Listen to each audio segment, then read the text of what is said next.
Hey, good morning. Welcome to Hobby Evolution, episode 405. It's a Thursday. Welcome to Thursday. What's up, Jenny? Good morning.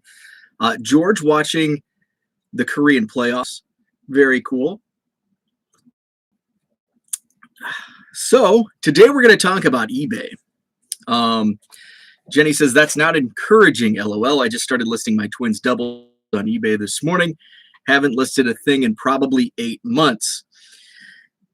Well, Jenny, I have bad news for you then, because 8 months ago was the height of card sales on eBay. We're talking January, February, March, everything was selling, and that's not the case in the present. And I was thinking about this as I was preparing some notes to discuss the declining eBay sales, how to combat them. I thought back about that increase, the height, the craziness of baseball card sales back in the first quarter of 2021. And I remember listing a Barry Larkin, and this was like around the time I began 99-cent cards. So that's the link to my eBay store, 99centcards.com, because about a year ago, around this time a year ago, I was just purging all of my, not commons, but star cards, rookie cards for 99 cents. And it's amazing what sells on eBay. I mean, I still sell, and don't get discouraged, Jenny, because just a few days ago, I sold about a dozen 1985 Topps Gary Pettis cards for $1.50 each. And somebody bought I started with like 30 in my eBay store, and every once in a while I'd sell one for $1.50.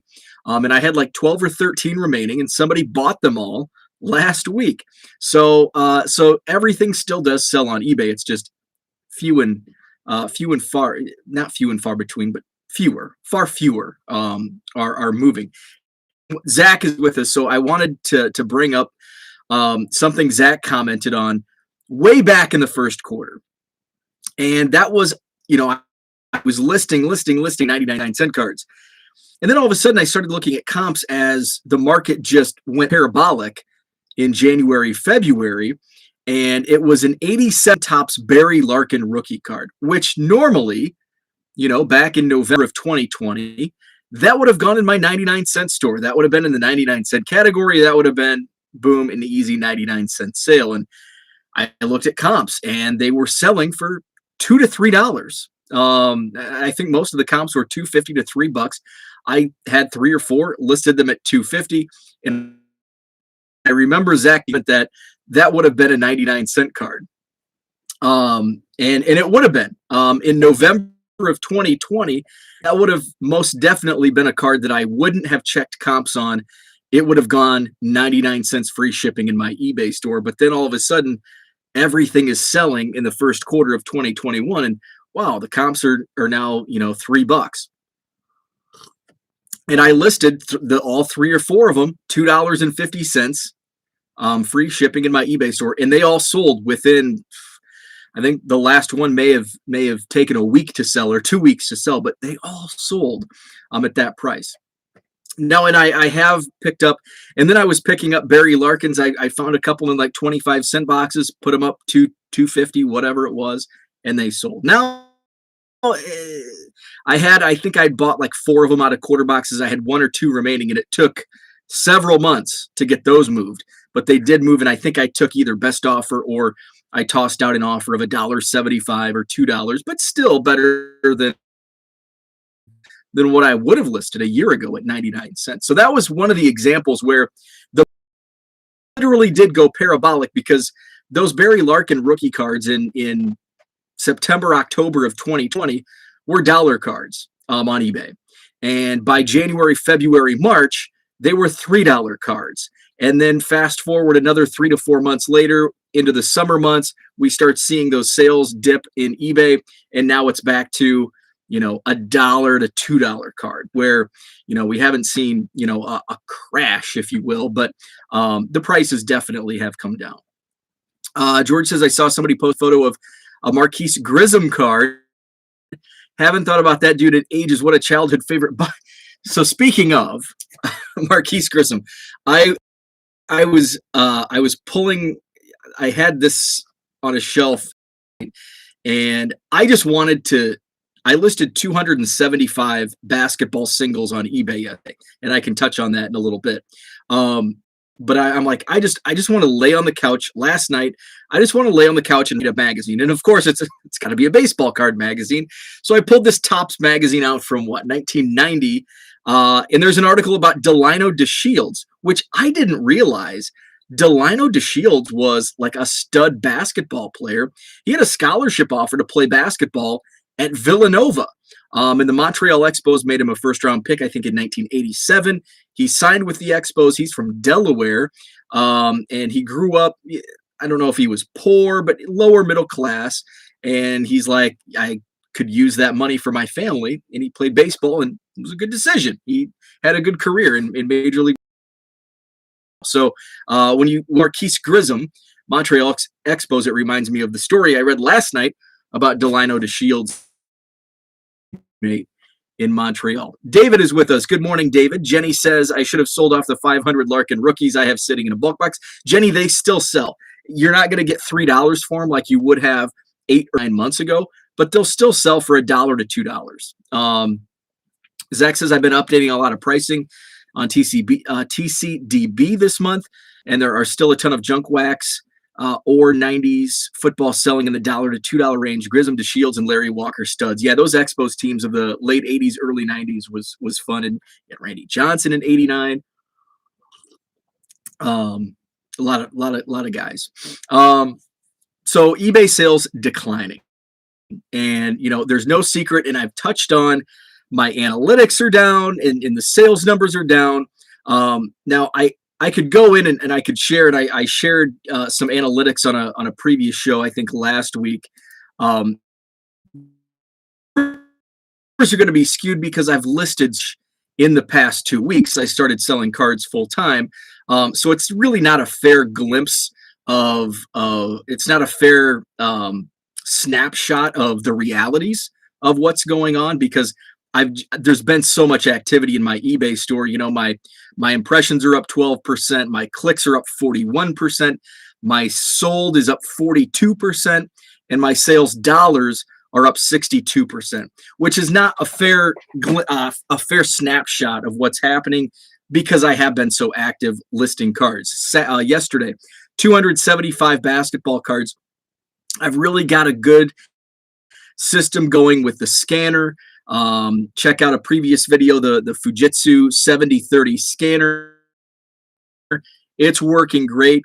I've been if you're in my eBay store and you see some wonky photos, that's because they were scanned in a penny sleeve. And some of the penny sleeves, why I don't like scanning them in penny sleeves is because there's a lip. And I'm going to use, so Jenny, I've got a card here for you. Eventually when I get your trade package out. So what happens and I've mentioned this a couple times, it's better to have the superior fit, but what happens is, down here, there's 2 layers. You've got your plastic sleeve and then you've got the actual card. So when it, goes through, it might, crinkle up. Now, nothing has been jammed, so I know there's going to be the haters out there on the scanner. Oh, it's going to jam and damage your cards. Well, guess what? If it damages a card, I'm not going to sell the freaking card, okay? I'll just get that out of the way. If it goes through and it shreds it like a shredder, guess what? It's not going to go on eBay in mint condition where it's shredded to pieces. If it's damaged, none of them have been damaged, but if something gets damaged, I'm not going to sell the stupid card, okay? Get that out of the way. So that's why I don't like scanning them in the sleeves because there's those 2 layers and it can kind of, I'm not even going to say the J word because it doesn't jam, but it just creates a poor photo. So I do like scanning them raw, and no, it does not damage the cards. So I've got a good system going with the Fujitsu 7030 scanner. Again, video showing that off in a previous video. And some great tips, thanks to Frank Lubatti on Twitter. I showed the video. I did a video Chronazio is where so Burbank Cards uses those scanners. A lot of higher volume sellers use these scanners, and Chronazio had several, like, here's the best ones to use. And I did a video on those scanners on a previous Hobby Evolution. Frank ended up buying one, and he shared a video. He got it, started using it. He's like, dude, this thing's awesome. He showed me the video. He's like, this is how much time I'm saving. My first full day in selling cards full time, I was going to wait. I'm like, it's a $500 scanner. I'm going to wait until my business gets, going. I'm not going to buy it on the first day. But when I realized how much time it actually takes to take photos and upload those photos into Image Shack, it's like, I would be dumb doing the volume I do and I want to do. It would be dumb not to buy this scanner. So I bought it like 2 hours into my first day, bought the scanner. I've got a great system going.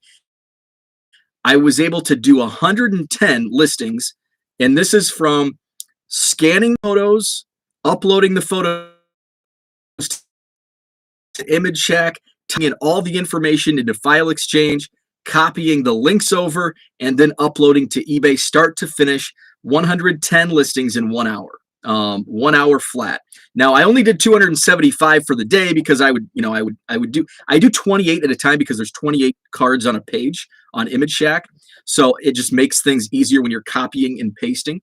So I do 28, and then I do another 28, and then I walk the dog or whatever. So I wasn't like, but I did sit down for 1 hour just to test it out. So, the other 175 was just kind of sporadic throughout the afternoon. But I sit down for 1 hour, and I wanted to see how many I could pump out, start to finish. It was not exactly 110, whatever 28 times 5 is, I think. So that was what I accomplished in 1 hour. Let's see. He says, A, are you charging sales tax on your items? Is that what you put aside for paying your 1099 at the end of the year? B, how much are you charging on bubble mailer shipping now? Okay. First question, A, are you charging sales tax on your items? Yes and no. Sales tax is automatically charged by eBay. So that's why I sell everything on eBay. So that's when people, so that's the main reason why when somebody asks me or sends me a DM on Twitter, they're like, hey, I see this in your eBay store. Do you want to do a deal off eBay? No, I don't, because all the sales tax, all of that is taken care of. The reports is taken care of by eBay. So I don't have to deal with any sales tax.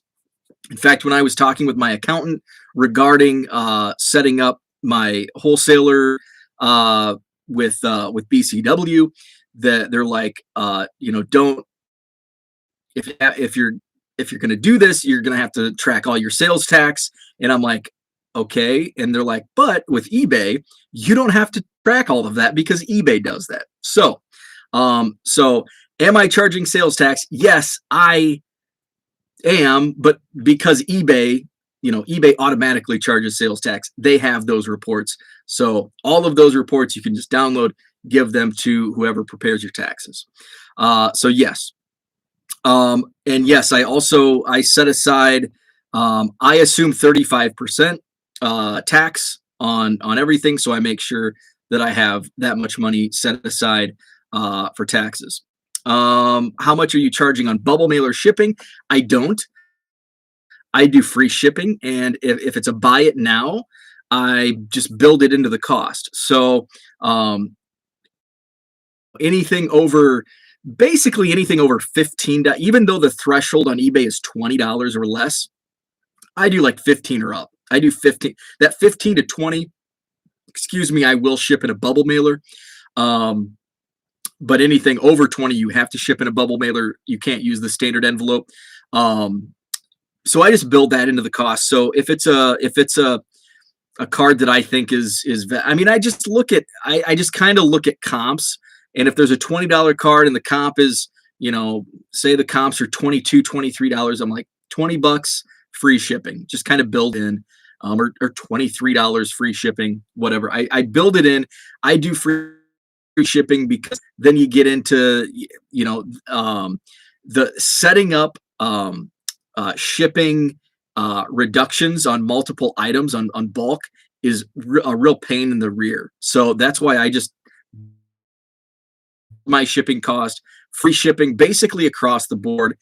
If I run, and now here I will probably give you a better answer. If I run auctions, I do charge for shipping because you don't know what your item is going to sell for. So I want to have that comfort where if it sells for less than the comp, at least I have, the shipping is, paid for. So typically I charge $4 for bubble mailer shipping on a 99-cent auction, because shipping now, and again, and I will reiterate this because this is still a misconception from many, eBay does charge you a final value fee on your shipping charge.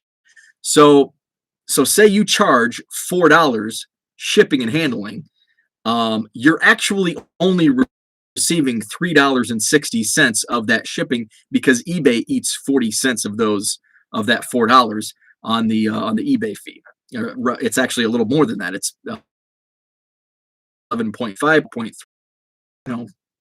You're only getting 355 or whatever that times. Now, if I'm shipping to California, Oregon, Washington,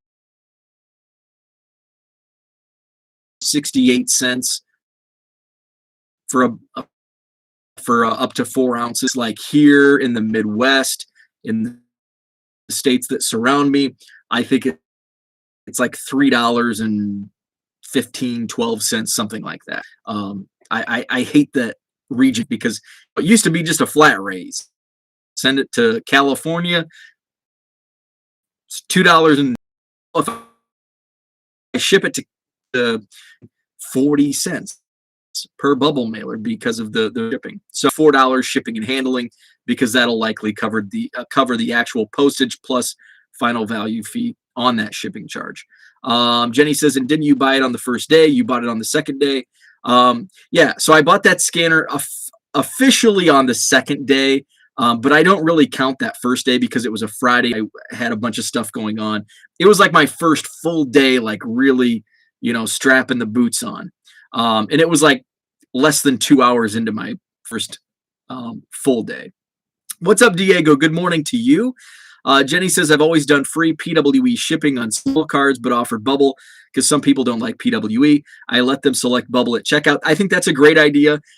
I haven't done that. And it may be something. No, I don't have plans on doing the pick your shipping, but it may be something I'll consider down the road. Right now, my focus is just getting the inventory listed and making as many sales, and then if there are dips eventually, right now it's all about scaling up. So, Mike, what is up? Good morning to you. Looking forward to the show.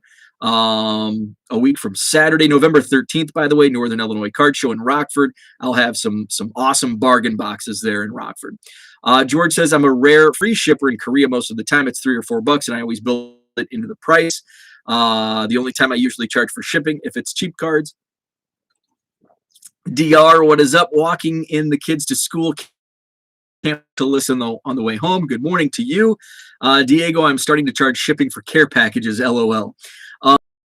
Yeah, it adds up. That's kind of the genesis of starting this business that I have, selling cards on eBay full time. I was collecting 1 million Cubs. Now, you're not just getting a couple pack. It's not a couple trades. It adds up. And, I think it got to be, I think in the first year it was like $5,000 or $6,000 in postage on trades. So it's like, I don't want to spend $5,000 or $6,000 a year just on postage. For a lot of it's just junk wax era Cubs commons, and I'm spending thousands of dollars just on trading. And it's like, I need to make this money back. How do I offset the cost? And I started selling more and more cards, and then it just led into, then COVID hit, and then boom, and that was how it started, was because those trade packages. Anyone know what happened to the Texas Card Dude show yesterday? So Jenny, he did not go live in the morning, but I think he went live last night. I did not tune in, so I'll have to check out. I know he had a. Did he go live last night? He didn't go live in the morning. I do know that he was not going live in the morning. He had it scheduled to go last night, but I'm not sure. And that's because selling a $2 relic for $5 is hard, but selling a $2 relic plus $3 shipping is easy. Yeah, absolutely. $5,000 in trade shipping. Yeah, and that was just in the first year. There because a lot of trades are that's the thing. It's like you can fit 2,000 or 3,000 cards at a medium flat rate for $15, but how many people have 2,000 or 3,000 Cubs cards or any one team? Not too many. Most of those trades are here's 50 cards, here's 100 cards, and it costs $3 or $4 per, and it takes a lot of 50 and 100 card packages to reach a million, or at this point 714,000. So the postage adds up. Zach says, "How dare you talk ill of DeCenzo and Ossenmacher?" Referring that lip. That's a lot of Paul Ossenmacher cards. Brad, the Texas Card Dude, did a show at night yesterday. Okay, that's what I knew he was not going live in the morning and doing a night show. So okay, good to see. That's on my background list for this morning as I do some shipping. So let's talk how to combat the declining eBay sales, because as I've mentioned, I've shown off the numbers. They're down. So how do we combat? Thanks to Tom, my buddy Tom down in Peoria, Illinois.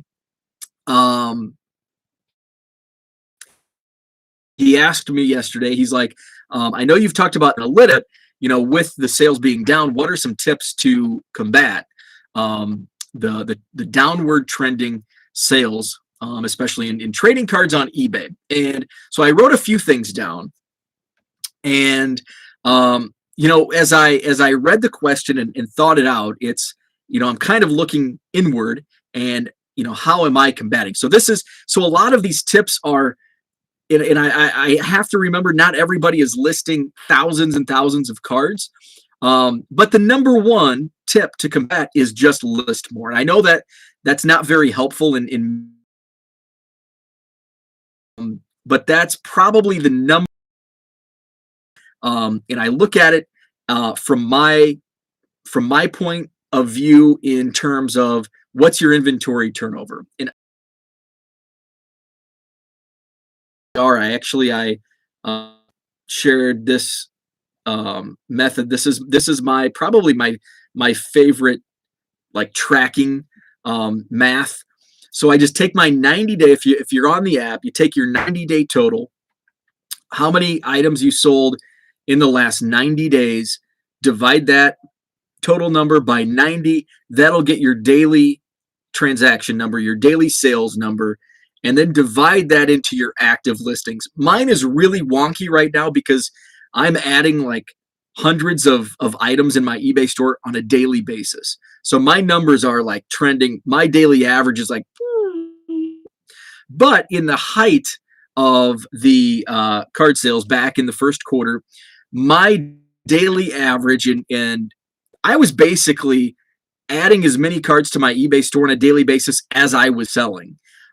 So my numbers for that 3-month period were static, where I was turning over 2% of my inventory on a daily basis. Now, recently, within the last, let's just say September, October, that number was split in half. I only had half the sales of what I was doing, and I was doing that with more inventory. I built up to what I was doing on 3,000 active listings, 2% turnover on a daily basis. Now in September, October, it's a 1% turnover rate on 4,000 active listings. And that continues to go down. I'm closing in on 6,000 listings, but again, so many of those have been within the last week or two, as I list, 200 items per day. So that's my favorite tracking mechanism, is my daily inventory turnover. So listing more, that say it's a 1%, if it's 1% on 3,000 listings, if you put in 6,000 listings, or actually let's use smaller numbers, let's use 500 listings. And if you're turning over 1 or 2% of those 500 listings, well, if you double that up and do 1,000 listings, you're likely going to double your sales. So it's all about listing more. And I know that that's probably not helpful for many people who just don't have the inventory to list. But I will say the more items you list, the better, the more sales you'll have. Like my Gary Pettis 1985 tops. You're digging through cards, and who would have thought the 80? It's kind of an iconic 80s card. The Gary Pettis is his brother, pictured in the dugout on the Gary Pettis card. So a lot of those, I still sell Greg Jeffries 89 Topps Future Stars for $1 on eBay. I've sold 290 score Moises Alou cards in the last week. 99 cents free shipping. And so some of this, all of that adds up. And if you're thinking, well, 99 cents free shipping, there's small margins. I have ways to combat that with my, I pay 38 cents per stamped envelope. I buy supplies in bulk to get those costs down. And the goal is not to sell one card at 99 cents. The goal is to attract buyers who buy 3 or more cards and get that 10% discount. So as an aside. So I know listing more, if that doesn't help you, other tips. Listing more, I think, is going to be your number one way. It's the numbers, the more in sales, if you're familiar with sales, the more calls you make, the numbers will rise. You may only get a hold of 1%, or you may only make a good connection 1 out of 100 times if you're cold calling. But if you make 200, you're going to have 2 and 3, and the numbers just rise. So the more contacts you make, the more often you're going to see those sales. So just list more. If that doesn't help you, diversify. And if you're not already diversified, so I'm actually in stage 1 and 2 of these. I'm listing more, and I'm diversifying. I'm baseball heavy. We're going into the worst time to sell baseball cards on eBay. October, November, December is the slowest time. Now, October, you'll get some, last year you have Randy Arozarena hitting a home run every other at bat. This year, there's a spike on Austin Riley in the World Series. I'm sure there's a spike on Jorge Soler. My Jorge Soler stuff is in the Cubs personal collection, so it's not real. So I haven't even looked at those trends. You had Eddie Rosario was spiked during the playoffs. Chris Taylor spiked. So you have some of those playoff spikes, but generally baseball is dead in October, November, December. By mid-January, boom, we're getting excited for spring training. The sales go back up. Keep your fingers crossed. If there's a lockout, we're screwed. I think there's going to be a lockout, but if that lockout affects spring training and the regular season, then we're screwed. But I think it's December 2nd when the CBA runs out. There's going to be a lockout. Hopefully it's only a couple of weeks at most, maybe a month, but we don't want it to go longer than the month of December. So diversify. So my store on baseball, which is good because baseball collectors come to my store, but football and basketball, it's just kind of sporadic. Up until 2 weeks ago, my basketball box. So my baseball box, I've got this is a 5-row. I've got a 5-row box, another 5-row box, which is 3 rows filled.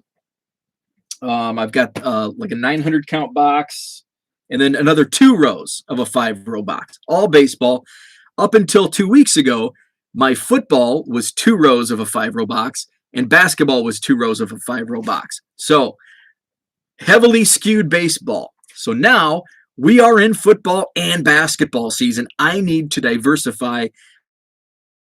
I need more in football and basketball. That's why yesterday I listed 275 basketball singles. By the way, later in basketball, I listed a Jarrett Culver, just a bunch of recent basketball rookies, and they're all $1 to $2 for the most part.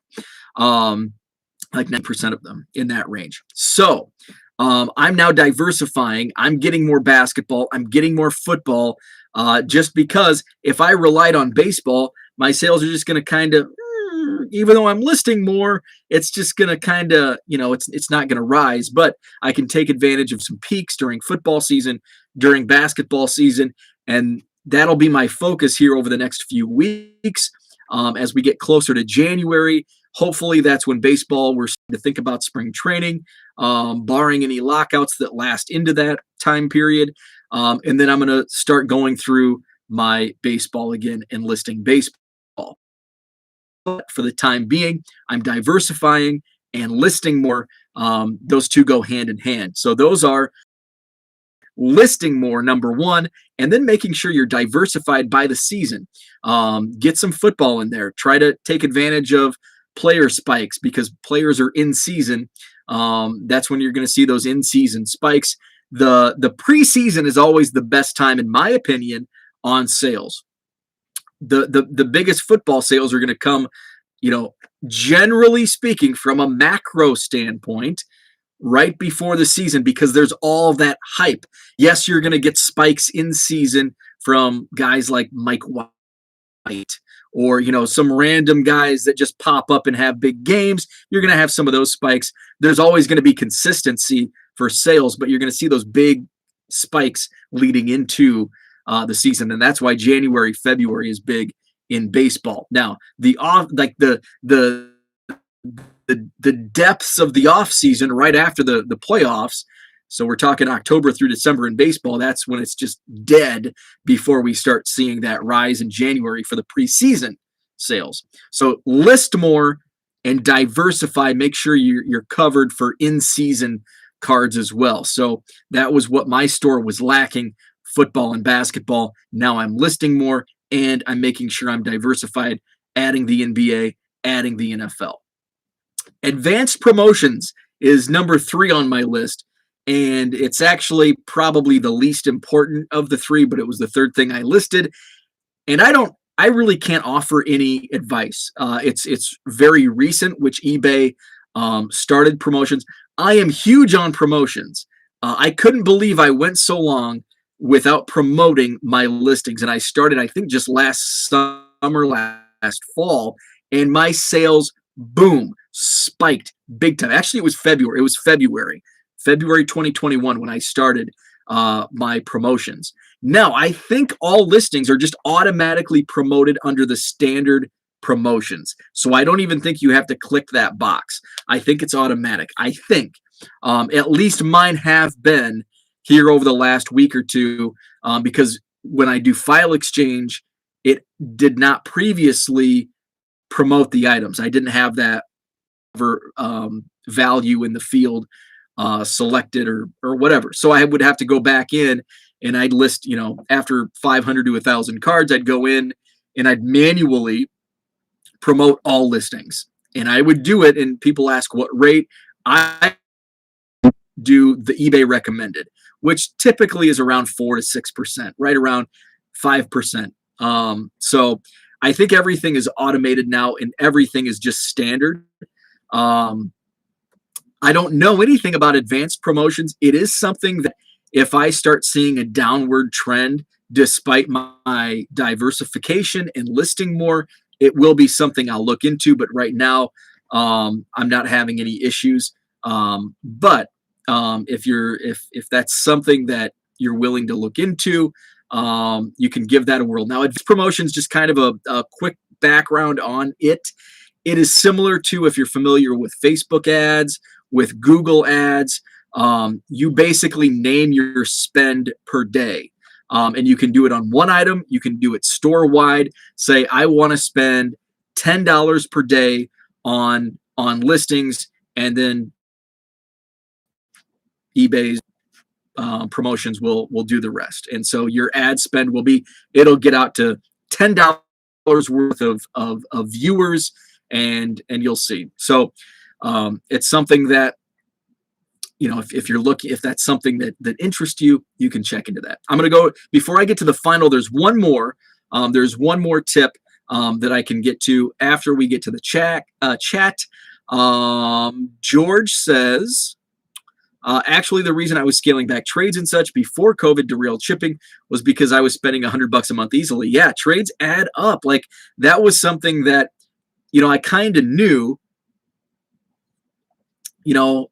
bubble mailer $3, and at that time, now bubble mailers $3.50, $4. But at that time, $3, it adds up really fast. If you don't use Image Shack or File Exchange, which one do you need to learn first, or do they work hand in hand? They work hand in hand, because you cannot use.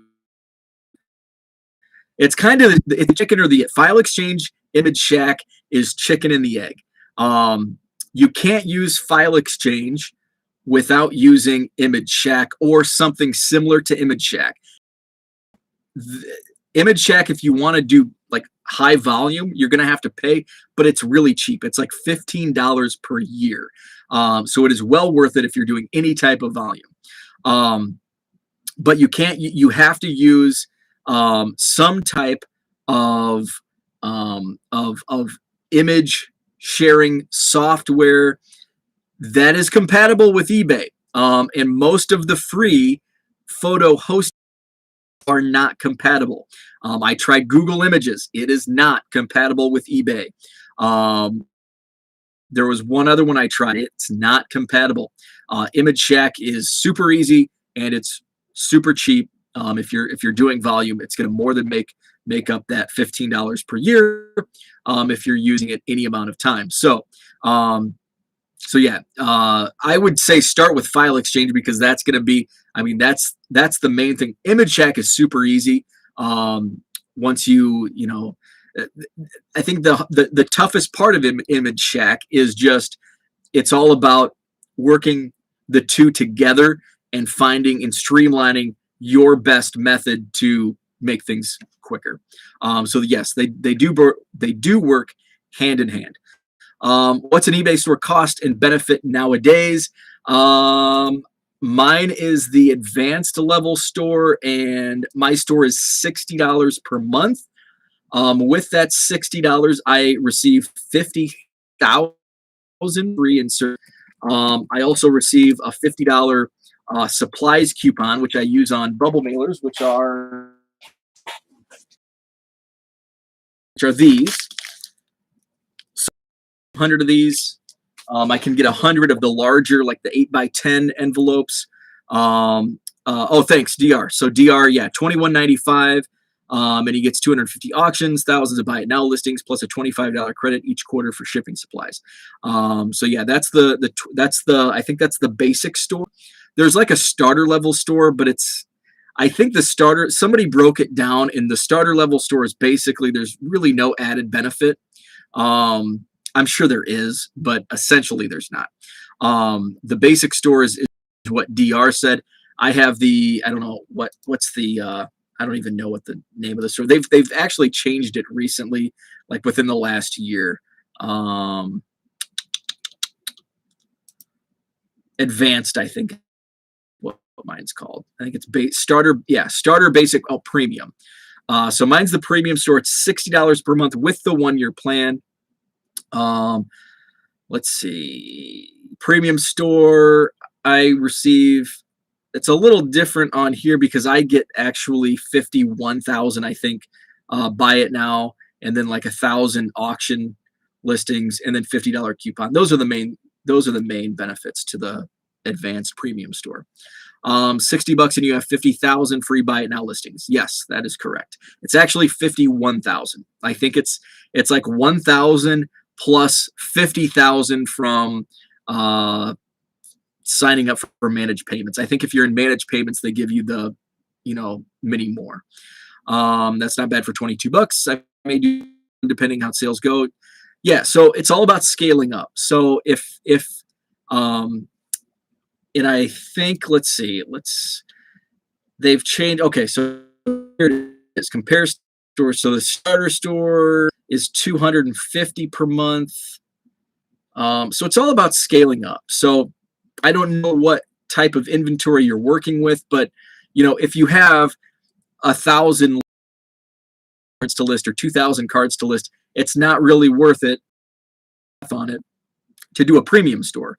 But if you have 10, 20, 30,000 items to list, then definitely go to premium store. It's a year commitment to get that $60 per month. If you go month by month, the premium store is $75. With the basic store, if you go month to month, it's $28. That $22 is if you lock it in for 1 year, and you have to pay that up front. You have to pay the whole year up front. So it's a 1 year commitment at $22 per month, or it's for the premium store, the 1 year commitment, $60 or $75 to go month by month. 14.5 right behind me, not counting the ones in closet or the ones in the other room. If those are eBay inventory, I mean, if that's not commons, then I think you start with the basic and then you scale your way up, because you can, without penalty, increase your subscription.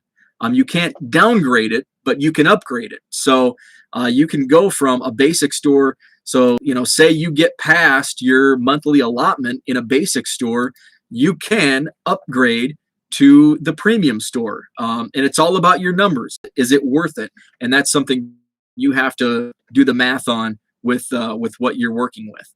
But yeah, you can upgrade. So my suggestion, if you do have that much inventory, start with the basic, get as much listed. And once you get to that threshold, where your basic store fees on insertions are outweighing what it would cost for a premium store, but you have to do the math on that. So just scale up. That's what I did. I started, before I got the store, I was just listing. And then it got to the point where it's like, I'll save money by doing a basic store.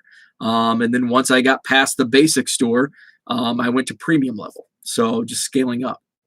So the final tip I have on battling the declining eBay sales, which we're seeing in the trading cards category, is lower your prices and best offers. So I'll start with prices. A lot of and I'll see this if somebody's watching an item, and I have a Trae Young Doc Silver Pulsar that last November, it was a $10 to $15 card. My price $12.50. Well, it's probably a $5 card, and I'll see people watching it. So I'll just throw an offer. It's $12.50. I'll throw a $5 offer, and it still hasn't sold.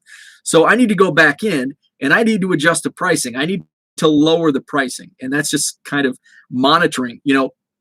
When new product comes out, Topps Flagship is a big one, because at release, I think Topps Flagship has the biggest decline in value and worth over the year, because you can flip inserts for $2 at release, and then by October, November, it's like a 99-cent card. So I have to go back and look, and it's like, oh wow, I have this Bowman card or Topps card way overpriced, because these are from release.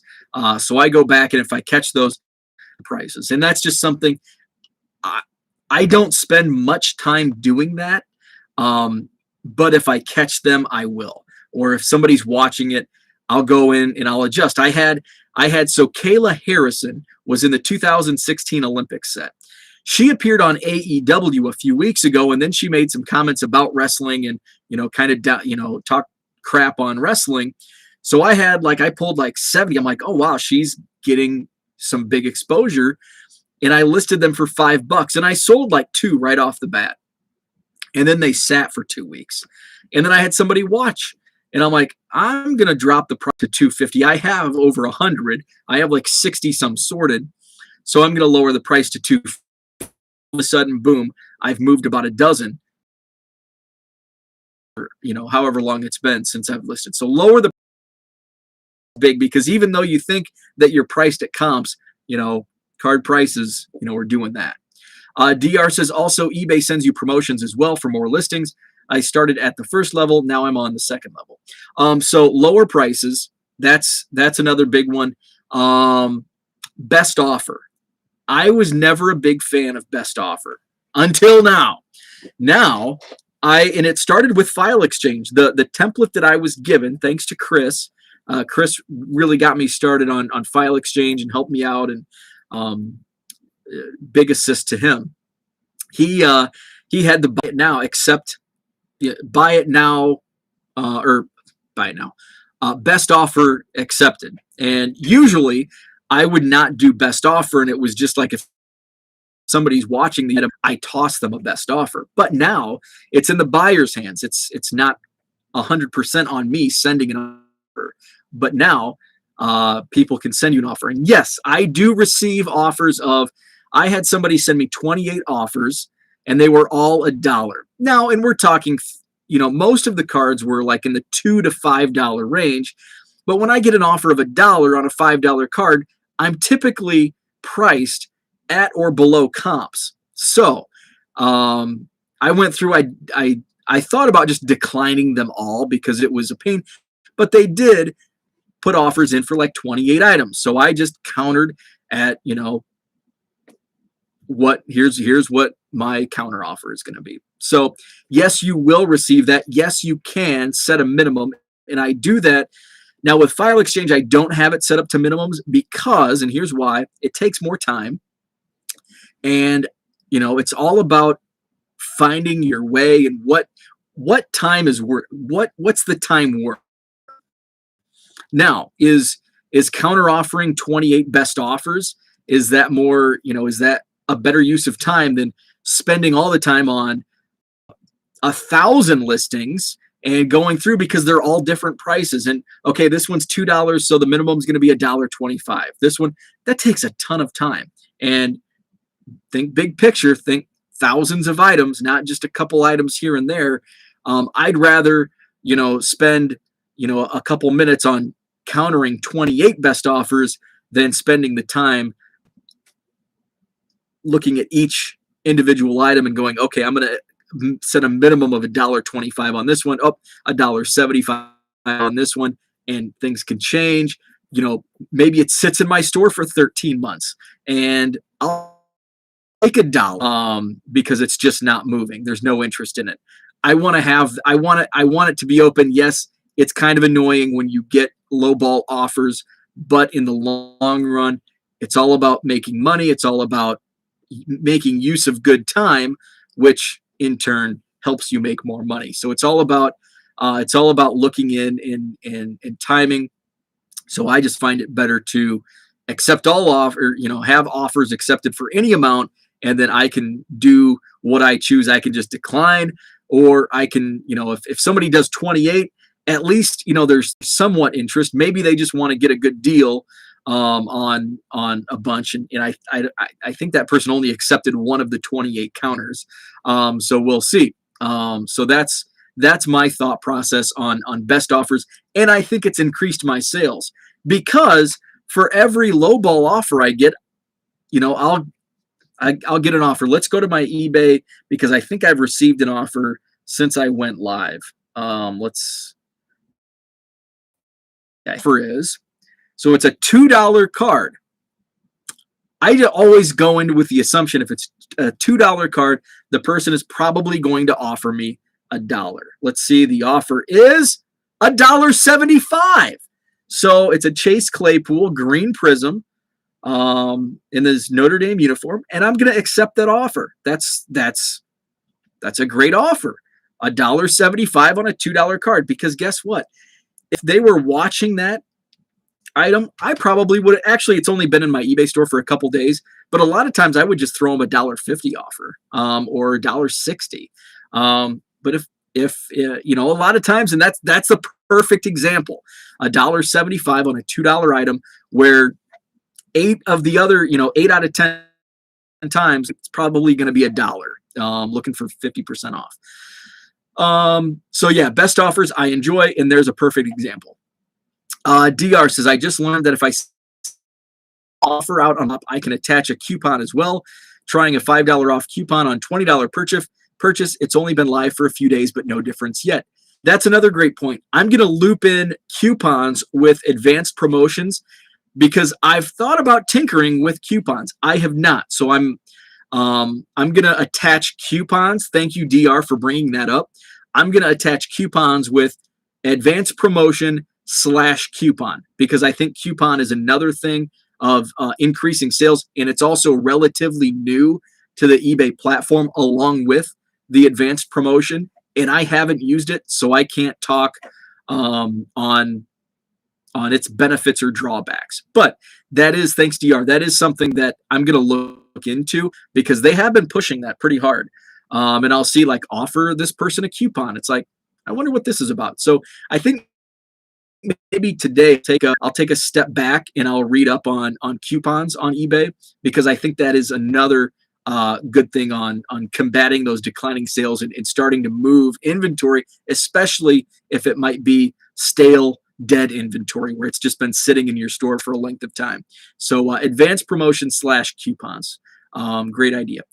You can't attach a coupon via mobile, but only on the laptop. That's another thing. The desktop version of eBay is far superior to the app. Now, I use the app in my phone exclusively, and I shouldn't say exclusively, almost exclusively when I'm listing single items, say on the couch.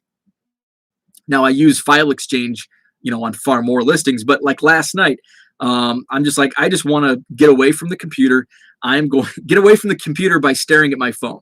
I'm going to lay on the couch, and I listed, I don't know, maybe a dozen football, like Prism, different Prism parallels from last year. Did those, and I do that exclusively from my phone. I still think if you're not into File Exchange, if you don't want to use File Exchange, using your phone is number one on fastest method to list items on eBay.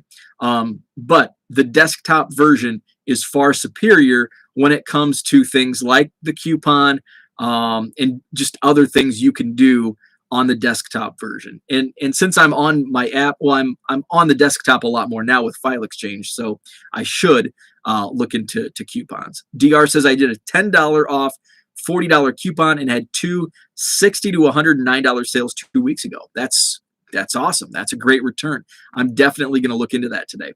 So just recapping, almost an hour. I'm gonna wrap this up.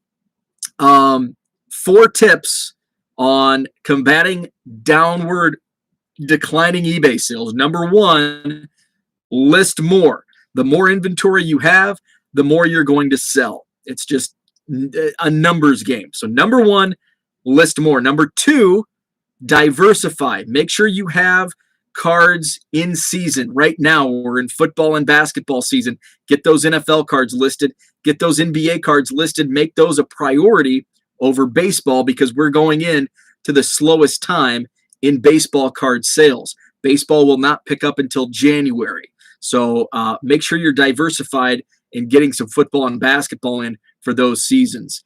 So that's number 2. Number 3, advanced promotions and coupons. I don't have much information because I have not personally used these avenues.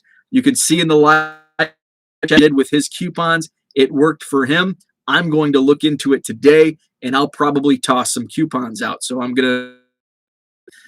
back in the next couple days on that. So advanced promotions and coupons, I don't have much information on those, but those could be another way to combat the downward sales. And finally, number 4, lower your prices and accept offers. And that's just sometimes we comp it out, and a year later it's still sitting in our inventory. It's likely overpriced. If you have stale inventory, it's probably overpriced. And also accept those offers. Expect to receive some low balls, but in the end, you're likely going to get some offers that may surprise you, like the one that I had one offer in my inbox, and it was a great offer, and I accepted it here live. So accept offers and lower your prices. Another way to combat your declining sales. Well, I'm good with selling basketball and football. They're my least favorite thing. There you go. So thanks for tuning in. By the way, you can check out my eBay store. I'm going to put it in the chat right here. my eBay store link is 99centcards.com. So that's my eBay store. You can check it out. 275 new basketball cards listed yesterday, and I'll be working on football today. So I'm diversifying within my diversification. I'm diversifying my diversification. Boy, say that fast 3 times. So I went from basketball the last 2 days. Now I'm going to go back into listing football cards. So thanks for tuning in. Have a great Thursday, and we'll chat again tomorrow.